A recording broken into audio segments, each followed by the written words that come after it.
আমি ঢাকা সদরঘাটে, ওইদিকে সব ঠিকঠাক? তাহলে দেখা হচ্ছে সকালবেলা বরিশালে। দেখে তো ভালো মানুষই মনে হচ্ছে। এই ধান্দায় কবে থেকে? আপনি কি আমাকে বলছেন? আপনাকেই বলছি।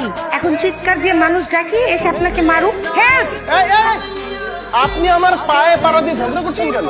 আরে মিয়া, আপনি আপনার পায়ের কথা পরে চিন্তা করেন, আগে নিচের দিকে দেখেন। আমরা নিচের দিকে তাকাই না, আমাদের বংশের লক্ষ্য সব সময় উপরে, আমরা উপরে তাকাই। মগের মূল্য আমি ওনার কথায় নিচে তাকাবো? সরি আপু, আপু হচ্ছে কি যে আমার ট্রলিটা মনে করে আমি আপনার ট্রলিটা নিয়ে এসেছি, অনিচ্ছাকৃত ভুল, এটা নিয়ে আর কথা হবে না। আপু আপনারটা নিয়ে যান। আপনি একদম আমার সামনে ঢং করবেন না। আমার কাছে তো মনে হয় দুটি কারণে আপনি আমার ব্যাগ নিয়ে গেছেন। হয় আপনি চোর, ছ্যাঁচোর, ছিনতাইকারী। সরি বলেছি তাতে কাজ হয়নি, তাই তো? নিজেকে খুব সুন্দরী মনে করেন? বাড়িতে আয়না আছে তো? আরে আপনার মতো এরকম 10 জন আমার বাড়িতে আলু পেঁয়াজ কাটা